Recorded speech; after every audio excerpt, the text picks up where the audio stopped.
My question to you is like AI, like what is it for you right now? And like what are you seeing and how is it affecting the sales space? Yeah. I have a lot of thoughts on this, but I'll keep it, simple and short. Really, I think that there's a lot of noise out there right now. And everyone's talking about AI, AI, AI. And what I tell everyone that's looking at AI tools right now is stop with the AI. Like, Mm. just take a second and just look at your business and figure out what are the actual problems that you need to solve.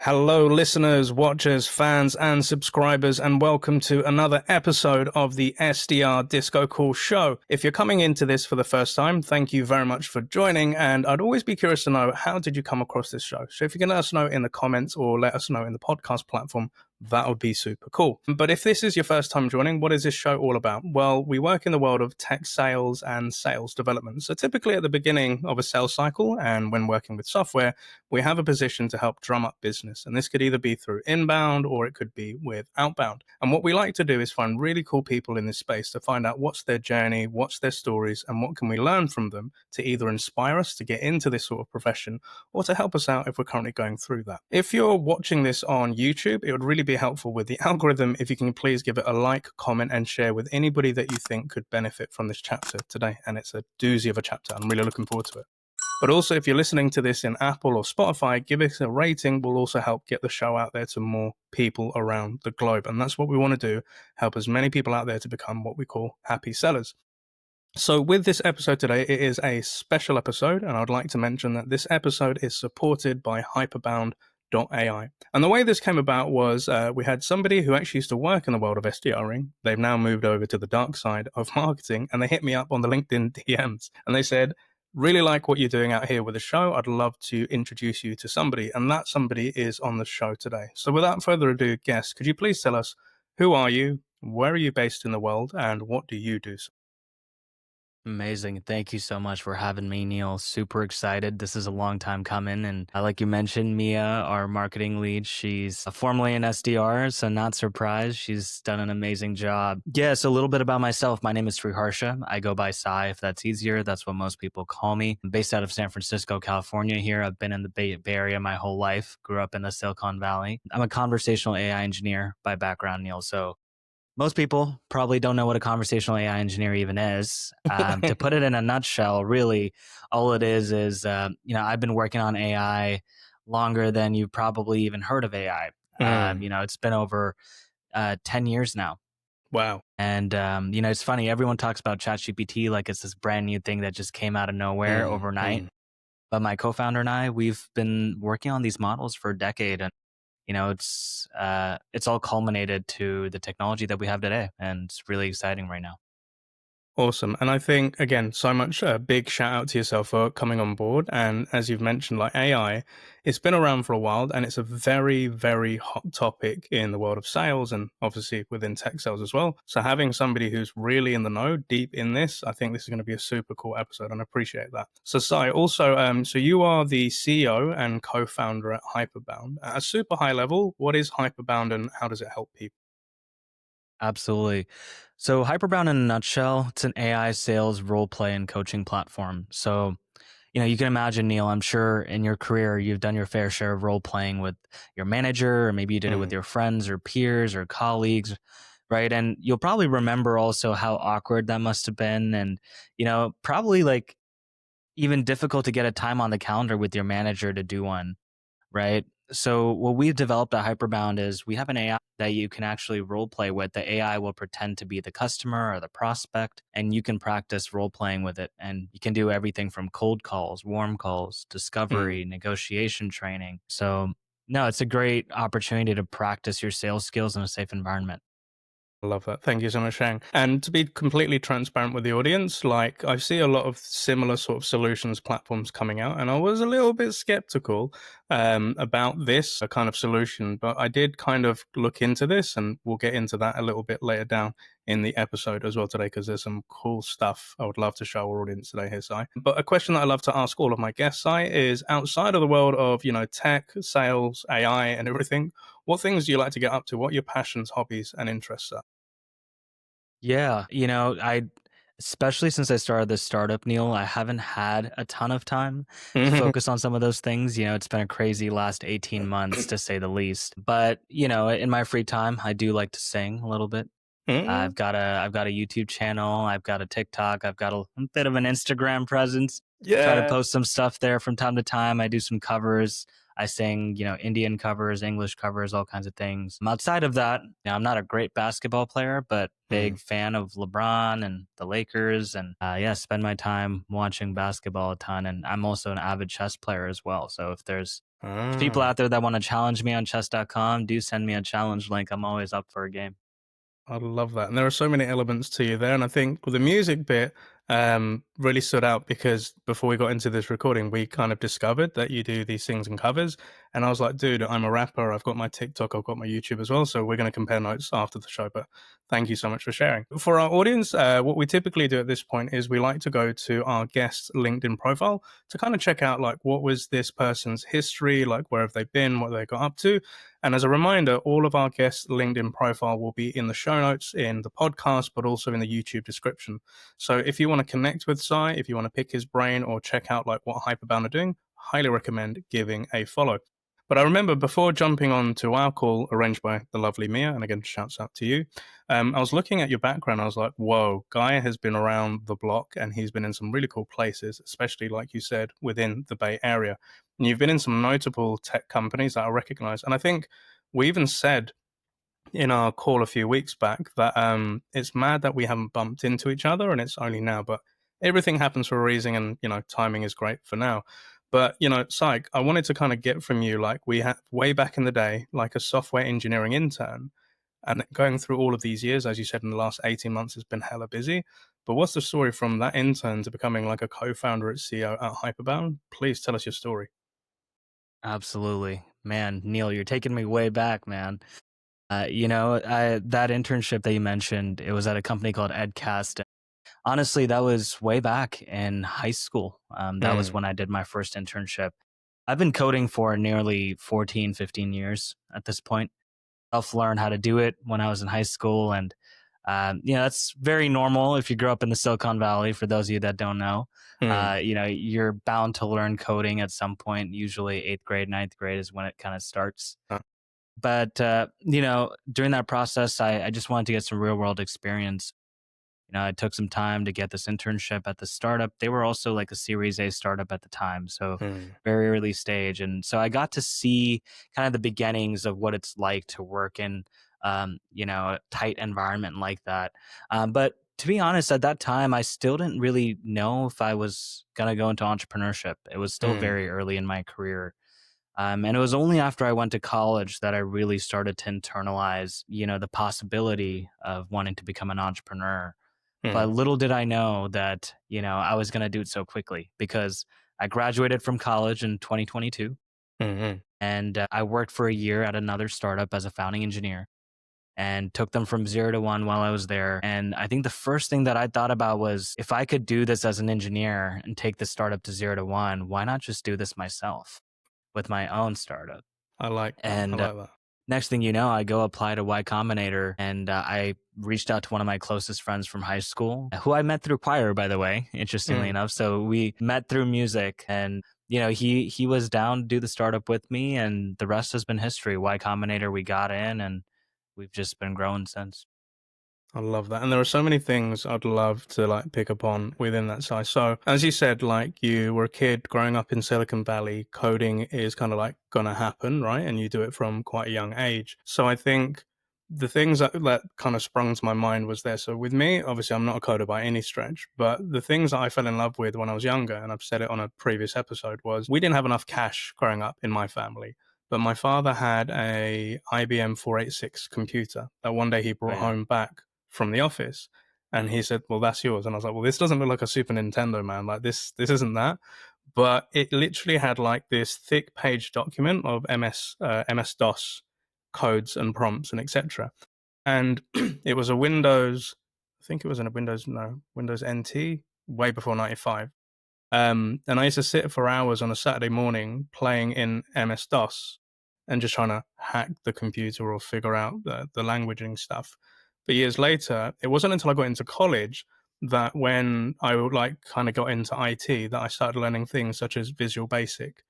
And we were then taught to code and build programs, and it was Flash games and that sort of stuff, right? But as you mentioned, perhaps quite a few of my audience may not be familiar with Silicon Valley. And I remember when I went from London at age 20 something to going to California to my company Zora, which was in Silicon Valley, that was said as the mecca of tech, right? But growing up in that, what was that like? Because for you, it must have been that's just normal, that's how life is. But what was that experience like, dude? Yeah, I grew up in a family where, my dad worked at Cisco for a while, Wells Fargo for a while, and, jumped to eBay. And then, he's been at Salesforce for nearly 15 to 16 years now. And Wow. meanwhile, my mom has been a similar trajectory, but now she's at Zoom. And so, Mm, I grew up my whole life with my parents being involved in the tech scene. They're both software engineers. And I think the thing for me, and we're an immigrant family, by the mm, way, Neil. So my mm. parents immigrated to the U.S. from India back in 2003, Okay. and they came here just like everyone else, pursuing the American dream. And they've built up everything from scratch. And I think for the longest time, like software engineering for me was like, well, that's the default path. That's what I know, Mm, right? And I just wanted to do something more. I just felt like, well, I've been given this platform. I have the privilege that my parents never had to actually go pursue something bigger. mm, And my co-founder actually is comes from a very similar background. We grew up literally a mile away from each other, and I think that's what really helped us connect initially and realize, like, hey, mm, we're 25. We have a chance here to really go out there and build something before we have more responsibilities. mm. This is the time to do something and chase the dream. There's no better time than this. So um, Wow. that's what it was like. And, it's also interesting because when I was in high school, I actually started off my entire coding journey by building an app that went viral. Oh, It was wow. yeah. So it was a freshman year of high school, actually. It was a Chrome extension that I built at the time, built it in 24 hours. It was just like a fun side project.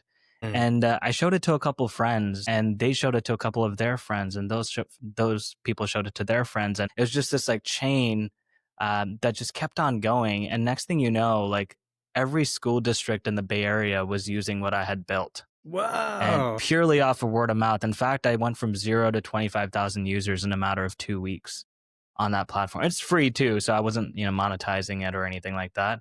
Yeah. But I think that's what really got me interested in becoming a better coder and like really going into this whole entrepreneurship path in the first Mm, place. I was like, mm, man, this thing I built in 24 hours was suddenly being used by 25,000 people in 2 weeks. mm. Like what the hell? I might as well do this. This sounds like the great, like highest impact thing I could possibly be doing in my bedroom. That's freaking amazing, and that is pretty cool. So again, my creative brain is going a little bit. Sometimes where we create things where we just, like you said, you had no idea that it was going to hit virality and hit 25K users, right? And I'm curious, was there a side that was just building this thing as a little bit of fun, or just something to test out yourself, but with no plans to like it go and productize it and stuff like that? But then, as you said, you showed it to a friend through word of mouth, it popped and started going around. Because what I found with creatives or people that come up with cool stuff, it isn't like you have this design plan that this is going to be the thing. It's, and excuse my language, you F about to find out. And it's Yeah, normally by I doing love that, that. you then come around something and then it pops. But what was the initial like thought behind creating this extension? And then, as you said, you came to the realization of this stuff's really cool. I should be doing this stuff. But how Yeah. did it start off? Yeah, everything I've ever built, Neil, in my life has always been out of a personal problem that I was Mm, facing. And, I'm sure we'll eventually come to this later in the podcast, but even with Hyperbound, it came out of a personal problem. But that particular app, it was something that I built to make it easier for me to just calculate my grades. mm, When you grow up in the Bay Area, grades are a big thing. There's high competition. Everyone wants to, get straight A's in all their classes. And so it's very high pressure. And so the looming question for every student was always, hey, what do I need to get on my next exam to make sure I can maintain the grade that I want? Right. And you'd be surprised. It sounds like a simple problem, but it required so much calculation. I knew everyone had like spreadsheets that they used to like fill out and try to calculate their grades and keep track of this over time. And, I figured like we had a online grade book at the time. Like, why do we need to do this all in a spreadsheet? Why not mm, just have it embedded directly within the grade book? So my immediate reaction was, well, let me reach out to School Loop, which was our online grade book. And I'd done that, no response, right? And so I was like, you know what? I'm going to take it upon myself and just go build it for myself. So that's what I did. I built it for myself. That's literally all it was. Showed mm, it to a couple of friends and they're like, "Oh, can you send me the program?" So I literally downloaded like the code and just mm. shared the code with my friends. Okay, yeah. And then they were like, "Oh, like can you make this easier to share? Like do you have a link or something?" So then Google Sites at the time was a big deal. I made a Google site, uploaded the code to the Google site, and I was like, "Hey, you can share this link with whoever you want." And that's how it all started. And so it's a crazy story. I did not expect it to go as viral as it did, but that Google site was the starting point. I love that. So it's kind of like this, like you said, it was out of the frustration of something you could see happening. You then kind of questioned the why. Is it like this? And is there another way that we can do it? You try to contact the people to get some sort of clarity, and you're like, no response. So it's the whole build versus buy. You just build it yourself, right? And It's then literally popping it. it onto the Google site, it's kind of like okay, so here's some open source. Here's how you do it. Go do what you need to do with it. And then it just went like Yeah, wildfire. Is that right? absolutely. That's exactly what happened. And I think the craziest part of all of this, Neil, is it's 11 years later now, and people still use my extension. Yeah. And somehow that online gradebook has not realized that there's so much value in that feature and they've never built it and people still use it. And I haven't touched that code in nearly like 8 years at this Yeah. point. So again, that's my biggest realization is as long as the problem is big enough, the Hmm. solution, it doesn't matter how complex it is or how fancy it is. It could be the simplest solution, but if it's driving value, that's all that matters. I love that. And again, if they're watching, contact side, like maybe productize this, like just an idea, just putting it out there. But that is so freaking amazing, bro. So now coming on to that entrepreneurship bit, right? So I think there's like different parallels with our background. So my heritage is of Bangladeshi origin, and my parents come from Bangladesh, right? When they had their kids saying, "Yeah, yeah, not for me. I don't want to do doctor. I don't want to go on to do the typical things they would like me to do." And admittedly, I was a tearaway when I was younger, and education just wasn't my thing because I had a problem, and I still do with authority. But I said I'm going to go do my own business because I see a problem. They were like, "You have to play it safe. Like, do this, like, be normal and stuff like that." And I kind of said to them, I don't want to be normal. And as you heard, and something I recognize, you said you want more, right? But with my parents, it's like, why? Like, why not just do this? This is what such and such does. But for you, taking that leap of I want more, what did that mean to you, Si? And like, how did you at that age visualize what more could be? Yeah. It's funny you mentioned that because I had the exact same reaction when I decided to go start my startup. Mm, My parents were actually not excited about it, and it's all my family friends, my relatives, they were all so proud and they really wanted me to go out and do this. But both my parents were actually very, very worried, from mm, day one. mm, And for the same exact reasons, right? They were like, "Why are you not just going the safe route? Like you went to UC Berkeley, you have a great computer science degree. Like you could totally get a job at Google or Microsoft or Meta, and make your like 300K salary and be fine." I completely just threw all those out the window and decided to go the startup route.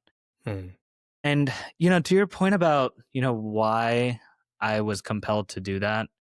It's a complicated question because, it wasn't like one moment that where I was just like, hey, I'm just going to go do this startup and that's it.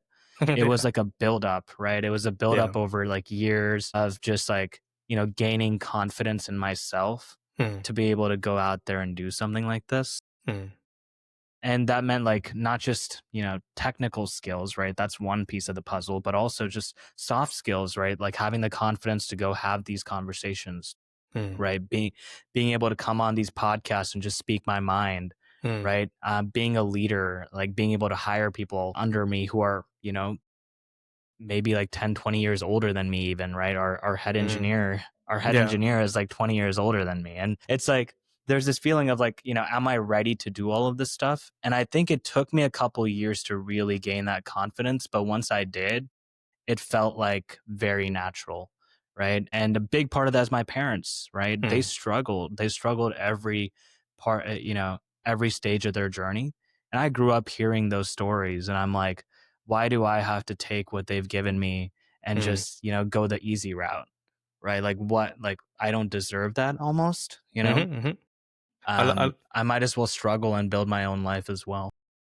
You're right, because you have to go on your own journey, your own path. You can't live a path which has been defined by what they've done, right? And in my early years, I kind of like used to get a little bit annoyed thinking like, that's not what I want to do. Why can't you believe or give, support in what I want to do? But I've now come to learn over the years, it's not a case of because they doubt you in what you're doing. It's just because that's something they've never done before or fathomed. So the fear is that they want you to do it, but they fear the failure that comes with it, and that their child is just not going to be safe and everything. So that's why they push back. But it took about 6 years for my dad to turn around and said, "Okay, you've done a good job. Like, okay, this thing works. Like, I'm not worried about you anymore, Neil." So that's I where it get comes from. that. It's a place of love rather than doubt. 100%. And I think what they don't realize is they had these types of moments in their life too, right? I Mm, mean, making the decision to move out to the United States, leave their entire family behind and all their relatives and all their friends. I mean, I would argue that's an even bigger decision than me going and starting a startup. So from that perspective, I think, they don't realize like, hey, like I've been through these things because now they're all done with it and it all feels like the past. It feels like history. mm, mm. But like you said, everyone has their own path and we got to build our own lives.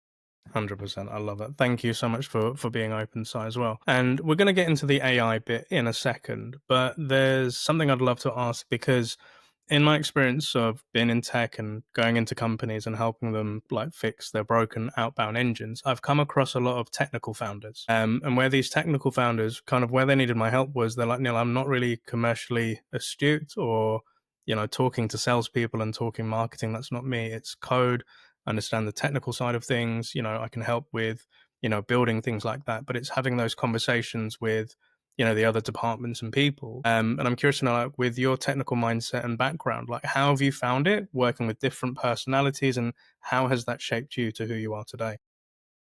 Yeah. I think part of it is just my personality. I'm naturally, I always thought I was introverted, but Mm, I think my entire life, people have told me, no, Sai, you're not introverted, you're extroverted. And I never believed that until I mm, started this startup and I realized how much time I spend talking to different people all day long. And mm, somehow I don't get tired at the end of the day. I can keep talking to people all day long. And I think there's no better definition of extroverted than that. So, from that perspective, right? I don't mind talking to people. I don't mind having conversations. I don't shy away from those. But you're absolutely right that there are certain things I had to learn the hard way. And like, how do you, for example, when I go into conversation with a CRO, mm, right? Someone that maybe has been in the sales industry for 30, 40 years, and I'm coming in and, a year and a half into my startup, never having done sales and just building this product and mm, trying to teach them something that they don't know, mm, right? And that was in the early days, that was really scary, right? mm, And it took me a while to gain that confidence and realize, like, man, there's a reason why we built this thing, and there's a reason why people want it, right? And I'm not trying to teach someone or put them down. I'm really just trying to get across the problem we're solving and why it's so mm, important. And if they mm. If they understand it, they understand it. If they don't, they don't, and that's it. But my responsibility is literally just, hey, here's the problem, here's the solution, and here's what I'm hearing from the market. Mm. And that's all. I love that. I love it. And it does remind me, in a sense, not being a technical background, but with me and sales, when I met these CROs or VPs of sales, they're very analytical, they're data driven. But your boy Yeah. Neil isn't, and that wasn't my forte. I could definitely understand and crunch the numbers and give them the reports that they wanted to, but I was around more the performance of sales. So understanding people's intrinsic motivations, what makes them a character, getting emotional intelligence within a conversation and within a sales cycle. That's what I'm really good at. But when meeting these sort of people, I had to kind of look at it of like, I don't like your way or the way that you do things, but there are elements that I can take from that I can put into myself. So similarly, I wouldn't ever say that I was introverted and I just could never shut up. That was a thing that I got told in school, that I just talk too much. And that's why I think I love working in sales. And similar to you, I love talking to people. I love unpicking people's brains to understand how they tick, how they think, what's the thought process and everything behind it as well. But it can be very scary.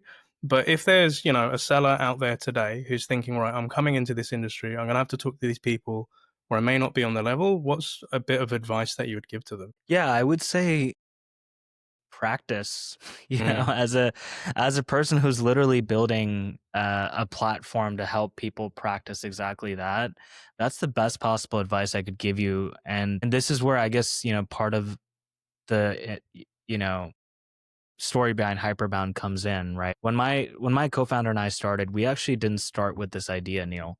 We were building a completely different product. In fact, it was more along the lines of, personalizing your emails at scale, and we had built like a whole engine to do that. And we sold that for nearly 6 months at the time.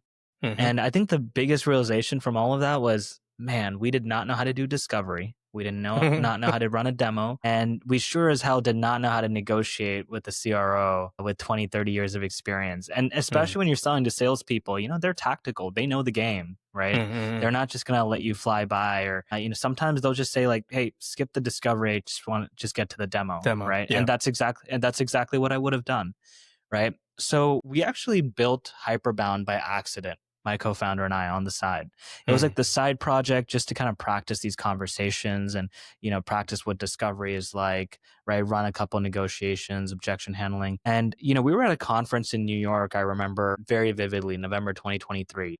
mm, And we were at a round table with a couple different CROs. And one of them turned to my co-founder and he said, so you guys started 3 months ago and you're at 250K in ARR, you have mm, multiple customers, and you had never sold before that. Like, how'd you guys learn how to sell so quickly? Right. mm, And I think my co-founder and I were like, interesting. Like, that's a backhanded compliment almost. But, we yeah. were amused. And, they were like, it takes my reps 3 months to just, make their first sale. You guys have multiple customers in 3 months. How's that Mm, possible? And mm, we're like, well, we practice on this tool that we built, but it's not a big deal. It's just this AI thing. And they're like, no, no, no. Like, what do you mean? Like, I want to see that. So we booked a couple coffee chats with these folks throughout the week, showed them that, like, just a demo of that product. And Neil, you would not believe it. They were genuinely mind blown. mm. They're like, you know, Otto and I were builders. Like I said, we've been building shit for 15 years. Yeah, yeah, yeah, yeah, yeah, yeah, yeah. You know what you're Like, doing. yeah. And the fact that, like, our entire career, no one has been mind blown by something like that. And, every call that we'd set up with the CRO after that and showed them that same Mm, reaction over and over again. mm, And everyone's main sticking point was, why aren't you selling, right? mm, Stop all this email stuff. Sell this. This mm. I will buy tomorrow. Yeah. Right. And that's how the journey started. So we actually decided to make a hard pivot and fully switch to this new product. Mm, And we spent like 3 weeks building it, launched it in January of 2024, mm. and it just went viral, right? Like every channel you can possibly think of, like LinkedIn, Yeah. TikTok, Instagram, YouTube. Yeah, yeah, yeah. And I'm happy to tell you a little bit more about that piece, but it's crazy how, again, it was one of those situations where this was just a personal project, didn't realize it was such a big deal, and it had to be brought to light, and it just took off when it did. I love that. And it's like, that is a freaking cool story. And I really do love that because it was giving me flashbacks to that Chrome extension. You're having a bit of a problem, so you built something yourself. You show it to a couple of people, but they're like, well, actually, the difference in this story is, well, why don't you go on to this part of the product? And then, it then goes viral. You then launch and then it goes out. I think the only thing I'd like to know from a personal perspective, so again, I'm going to give us a little couple of anchors of how we're going to go into Hyperbound in a moment. But I would love to know, what was Sai's thought of, well, I've been building this baby, but everybody wants to look at this baby. How did that feel? Then I'd like to just have kind of like a high level from you as to, okay, the world of AI, how it's changing. And then I think we should dive into Hyperbound. Would that be cool? Absolutely. Right. Yeah, that was definitely a big pivotal moment in the company, right? At that point, it was around 6 months into Y Combinator. My co-founder and I were very bullish on that email idea we were already working on. We had customers, like I said, 200 ARR, and we're like, okay, well, people are paying us. Sounds like we're solving a real problem. And we were solving a real problem, right? The question was, is this going to be the future of sales, right? Mm-hmm. Personally, I think that email as a channel is on a dying trend. Mm-hmm. And I think we're going to continue to see it die. And so we're like, why are we trying to optimize something that might not even exist 2 or 3 years down the line? Right. And so when you put it in that perspective, it became very obvious that, the future was going to look different. We had to look forward.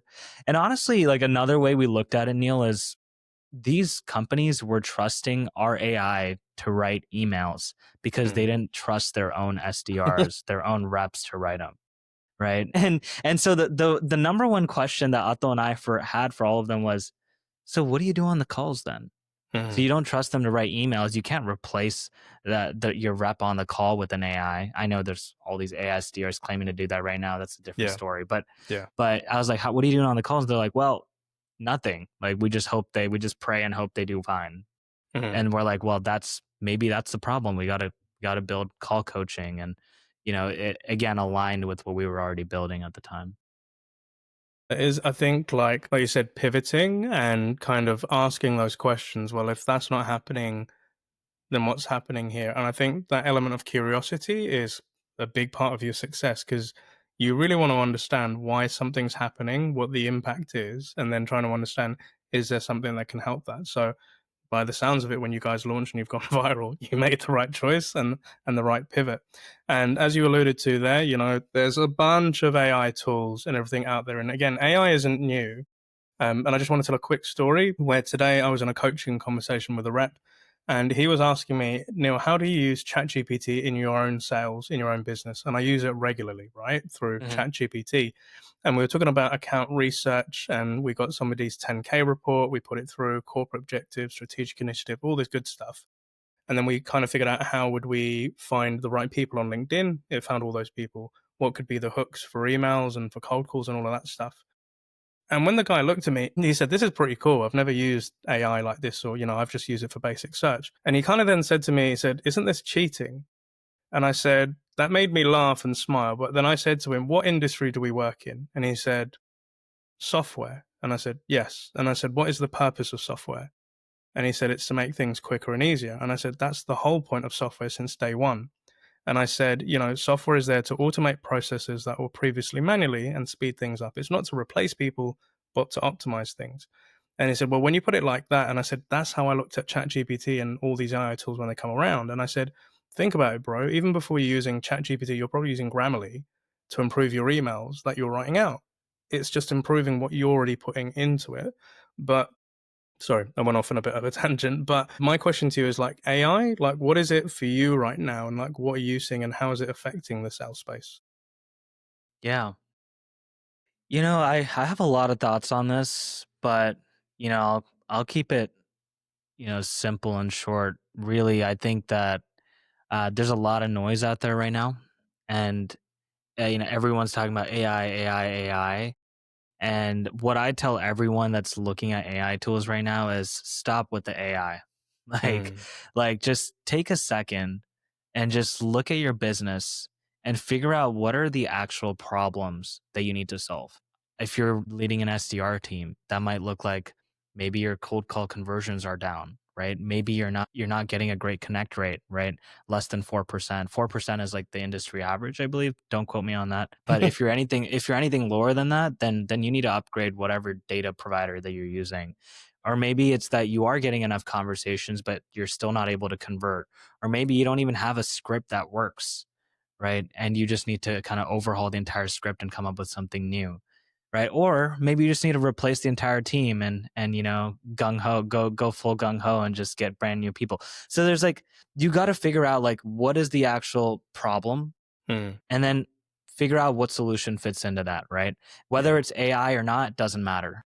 Yeah. For example, like the data piece, right? There's all these companies right now. They're like, oh, we use AI to verify our data and Mm-mm. to better scrape the best data possible. Who cares how they do it? Mm. Just Get it done. as long as the data is actually good, that's what matters to you, right? And I think too many people get lost in the, oh, this uses AI, this doesn't, so the AI one must be better. Well, Mm. that's not necessarily true, right? No. AI, in fact, makes a lot of mistakes. I can say that as an AI engineer. Yeah. It's very far from perfect. So if you're Yeah. fully relying on AI for everything, I promise you it's not going to do it all. So I know I said it would be short and sweet, but all I'm trying to say is that step back for a second Mm. and stop searching for a solution in search of a problem, Yeah. and figure out what your actual problem is and then search Mm. for a solution. That's all I say. That's actually a very popular YC saying, Y Combinator. And yeah, it really works. 100%, because I think like what I think, like if I was to summarize it, is like looking at your process today and looking at where the friction occurs and asking yourself, why does that friction occur and how can you optimize that? How you do it is, totally up to you and the tools. But I think the other thing you have to be very careful of, what I've learned, is becoming too reliant on AI to do things that you could typically do with your own normal brain, right? So I found a point where I was using AI for messages with friends on WhatsApp, or trying to review what happened in a conversation I had with somebody else, or somebody at this school sending me this email, and I'm asking chat to like summarize it and stuff. And then I found myself not making my own decisions, and I was waiting to say, well, chat, what do you think? And I'm training it based on all the information. And then I actually asked one day to chat, I said, do I rely on you too much? And they said, yes. It said, it said, you ask questions that you already know the answers to, and you should be able to make your own decisions on that. But the other side of it was Absolutely. to take my decision to kind of have a checkout on Hyperbound, right? So again, as this show is supported on by Hyperbound, I'd recommend everybody checking out on the show notes. But if we quickly come over to your website, um, again, I'm going to give a bit of stories to like how this worked out for me. But so, like with Hyperbound, somebody comes to your website. Why would they be coming to your website? What is this website looking to educate, and like who is the ideal person to come check this out? Absolutely. So we're primarily focused on upper mid-market enterprise companies, right? And the problem that we're really zeroing on, Neil, is change management ultimately, right? Like think like, let's say you're an enterprise with like, 1,000 reps, right? And they speak different languages. You have reps across different regions. They're selling, a platform product with maybe like 60 different SKUs, right? All kinds of pricing models. You're reaching out to, 20 different types of personas, and you have like a million competitors, right? Now Yeah. imagine being a salesperson and all of that and onboarding onto something like that. And also when you put yourself in the seat of a sales enablement person at that company, it's also very overwhelming. It's like how do I teach all these reps all these different combinations of information that they need to retain over a long period of time? And it's overwhelming. And up till now, there hasn't been a solution to that. It's really just been trial by fire. It's like, hey, here's a bunch of PowerPoints, here's a bunch of videos. Go watch, go learn. Yeah, go into your LMS, complete these multiple choice quizzes, click, click, click, done. All right, good luck. Right. And that's just not how the world works, right? Mm, Imagine a pilot just being like, I'm just going to jump into the plane and just fly it, right? And we'll see what happens. yeah. Right? Or a doctor just going into a surgery without ever practicing it in a simulated environment, Mm. right? I think sales is also a very high skill job. It's something, that's why there's such a big gap between the top performers and the bottom performers. And so I think, yeah, like, and you can't blame them. There was no way to practice those skills until something like Hyperbound came along, where now you can actually put those skills to the test. And it goes beyond just like, hey, watch this video and good luck. It's like, no, stop practicing on your prospects, practice on Hyperbound prospects instead. So, you get the best version of yourself on every call. Thank you very much. And that was a beautiful pitch. So I love that so much. So, like, for transparency, before I met up with Sai and I was approached by the lovely Mia, I was a hella skeptical because, to Sai's point, there's a lot of tools out in the market and I've seen similar things or in the same vein, right? And I was just like, and you're talking to my ego now because I'm a sales coach. This is what I do as a human, manually to lots of different people. And I was just like, is this looking to take over what I do? So I even put it into ChatGPT to kind of say, like, what's the pros and cons of this, right? And there's a hell of a lot of pros, and there are obviously different cons and stuff. Sai, when we spoke, he said to me, like, you need to go check this out yourself. So earlier today, I went on to their website, and you can do a demo for yourself in less than 2 minutes. And I ain't lying. This stuff is freaking cool. I was taken aback, and it takes a lot to impress Neil. But literally, for our audience, if you're watching this on our YouTube channel, we're literally within a trial environment. And what I actually had to do was go in to actually do a call with an AI persona, and it was a VP of sales. And what I really loved was, it actually said it's somebody who's rude and less inquisitive. And hell yeah, that person was. But I'll be totally honest, I literally came out of a real coaching call and I said, I'm going to quickly just try this out just to check, see what this stuff does. So I wasn't really at my best, but I hit him with a cold call. And my goal was to try and book a meeting. And this is based on how I coach other sales reps and SDRs to cold call. And what I was taken aback by was I was testing it to be very blasé or, kind of give a half-hearted approach as if I'm just going through the script. But the way that it reacted and the conversation it had did feel real. And I ain't gassing. So guys and girls out there, please go check out and give it a test if you want as well, right? But like his vernacular, his tone, him being very standoffish, and me hitting me with the objections. But obviously, I did the call and I was impressed. But it wasn't until I waited for it to then analyze my call that I was like, holy shit, this is kind of fun and this is kind of scary, but it's kind of cool. But admittedly, it gave me a 67% score, 67 score. Said a good job, you're almost there. And I was like, well, what do you mean I could improve on? And again, this is hitting my ego. So it told me that, on the scorecard, I used a permission-based opener. It did advise that I didn't do any research, which is true because I wasn't looking to research this prospect. But it gave me my takeaways. It helped me. I did good on the closing and all of that. And, it said social proof, which I did. And, it completely reviewed the whole thing. And I'm not going to lie, Sai, I was happy with myself that I booked a meeting in less than 4 minutes. Sweet. But tell me what's going on here. Like, how did this do what it did to me? Yeah. So first of all, congratulations on booking the meeting. This is actually one of the hardest bots that we have ever put out on Hyperbound. Yeah. And actually Alex DuPont here, yeah, his book rate, I think it's around like 10%, something like that. It's pretty, 10.1%. So this is one of the hardest bots. It's really hard. Most people don't manage to book a meeting with Alex DuPont. So first of all, that was amazing. I feel special. So thank you. Yep. But yeah, so what you're seeing on that screen, Neil, after is basically, like you said, it's analyzing the transcript of the call. And we've set up a scorecard here. It's a default scorecard that's just out of the box, right? Obviously, every company has a different way of measuring what good looks like on their cold calls. So, this is just one take on that.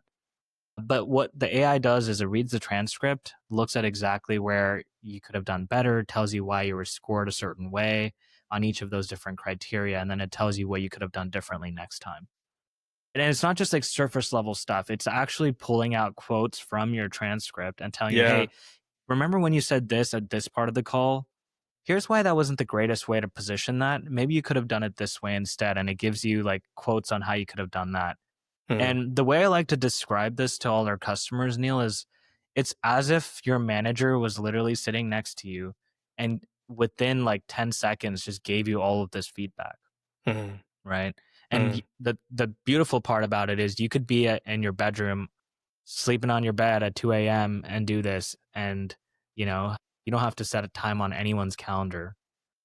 Yeah. So yeah, it's very cool. I personally improved so much after using Hyperbound. I attribute pretty much like everything I've learned over the last 18 months as a salesperson to Hyperbound, honestly. I love that. And again, if you're like kind of learn this in Silicon Valley, that you need to be eating your own dog food in order to believe this and to be able to sell it as well and to be using it. But I think like again, coming into this as the skeptic prior, I was just like, I really wonder, like, again, because I just compare things to ChatGPT because that's my main AI tool that I use day to day, right? But seeing the level that it went to, because chat can't do this, because I will take meeting summaries and I put it into chat and I ask it to analyze how I've done well, and it gives me surface level stuff. But coming to that point of, imagine having your manager next to you. The problem that I've noticed as a coach, because I'm external, I'm not somebody's manager, I'm their coach, is there is sometimes with managers, and I used to do this myself, is we have a bias.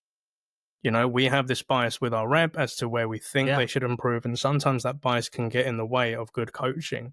But having this objectively put out in front of me, again, for somebody that likes AI and likes things to be given to me objectively, it really did impress me because, this Mr. Dupont, he was a hard guy. I'm very happy that I got to book a meeting with the hardest bot. But it was really nice because, again, it was so realistic because I was given the premise that this guy's looking for a new data provider. So in my head I was just like, cool, just go into role plays you normally would now and go through what you coach other reps to do, and let's see if this shit actually works. I know it works in real life because people tell me they book meetings and they hit targets, but I was like, I want to test it out because I get to do a role play with another person, but I'm more leading that. I'm not really absolutely. being tested. But this Absolutely. tested me. And I can definitely see a lot of value in it. And it scared me in a good way, right? Because I Yeah, was I know just people like, are always shocked by how real the bot can be. yeah, Every time, like, I think people come in thinking, ah, it's going to be like another Siri or it's going to be like another Google Home, yeah, right? And then they talk to it and realize, oh man, that actually sounded like a real person. And that 100%. reaction never gets old. Like imagine Neil, you're on a demo selling Hyperbound, Mhm. and this is the reaction you get to hear every single day. That's like the most rewarding thing possible. So Yeah. it's definitely very exciting tech. I will say one more thing. I like that you mentioned objective Mm. because I think that's the magic word right there, right? Most, we have a saying at Hyperbound where we literally say the AI doesn't judge you. It Mm. just scores you. It Yeah. doesn't care if you're a top performer. It doesn't care if you're a bottom performer. It doesn't care if you're nice or if you're mean. All it cares about is scoring you according to that rubric and as objective of fashion as it possibly can. Right. And we've found that reps are actually more willing to take feedback from the AI than from their own managers. Manager, yeah. Right. Yeah. And from a manager perspective, too, here's the thing, right? Like maybe you have like a list of feedback that you need to give your rep, and nobody likes to do the compliment sandwich, right? Like Mm. it's frustrating. It's like, okay, I got to do my compliment sandwich 1, then sandwich 2, sandwich 3. And then by the time you get to the fourth one, you're like, I can't keep doing this. Like I've ran out of compliments. I just need to give them the feedback. Yeah, yeah. Right. And most managers will just not even give the feedback because, they don't want to piss off the rep or make them feel like they hate them. Yeah, Right. Thing with the AI is it is brutal. It will give you all the yeah. feedback no matter what. So Yeah. that's the beauty about it.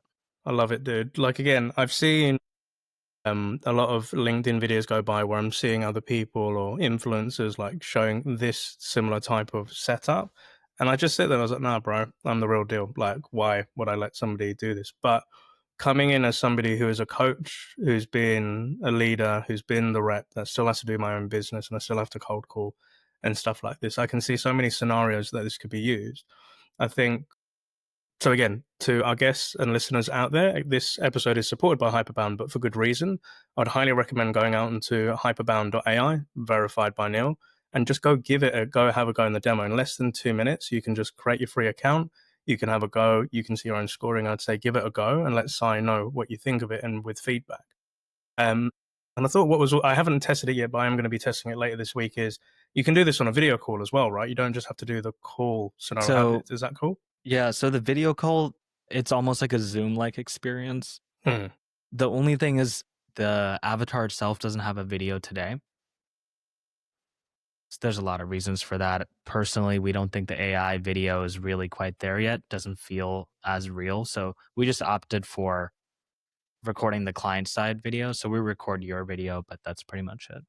Okay, awesome. And the nice part is when you do the video call, you can actually share your screen with the bot and go through like a product demo or No like if way. you're doing a demo call. All right, and again, I'm geeking out now because we're going tech deep. But like, Yeah. with ChatGPT, I think what really made me happy like a year or two ago was when it went voice enabled. And then I could actually have a conversation. And over the years, the different personalities and people that I talk to my AI quite a lot. Sounds weird, but I do because it gives me that Most people objective. are these days. Yeah. And I said, "Is that weird?" And it said, "No, it's not." So I was like, "Okay, I believe you." But what made me also happy was with the moment that I could turn my camera on and it could start analyzing the room and seeing what stuff is. It can tell me about what I'm looking, etc., like that. But if you can like demo on a video call, like a Zoom, and say to the AI what you're looking at, that could definitely help out with, now I'm thinking out loud, is rather than just product demos, but value-based demos. So when you're trying to show the solution and the value that it brings, and it's how you have that talk track, because value selling for me was something that took a long while to do. I learned at a company called Showpad, but like my manager said, like if you could do the demo without selling any of the features, how would you demonstrate value? And it was through the art of storytelling of, this is how it used to look like in my inbox. I found this new process. This is now the process, but how would that look for you or how would that work for you? That's how to learn to do. So again, you're getting me geeked out here, bro. So I am going to be having a little bit of play with it. But I think the ultimate question that I like to ask all sort of founders with their products, and again, if you don't have the answer today, that's cool. But who would this not be ideal for? Like, who would be the person that wouldn't really benefit from something like this? Yeah, that's a great question. It's hard because it depends really on the personality of the person. I mean, I think it's very obvious that very senior sellers who feel like, they've got all their skills down pat, Hmm. they don't feel the need to do role plays, right? Hmm. Like Neil, I mean, be honest, like you're an elite seller. When was the last time, you just role played just to get better, right? Hmm. And it's not a bad thing. It totally makes sense, right? But yeah, we've found that pattern from time to time, right? Once there are sellers that feel like, hey, I've mastered all these things. I'm hitting my quota. In fact, I'm exceeding my quota. I feel good. I don't really need to practice, right? And so yeah, I would say for those types of folks, like maybe this is not the best fit. But yeah, then again, like some of the most elite sellers out there, they know there's always a level greater, Yeah. right? So, the really motivated ones will go in and use it regardless. 100%. And I think, it's a topic about role play that I speak about a lot because I do it a lot pretty much every day with people that I meet.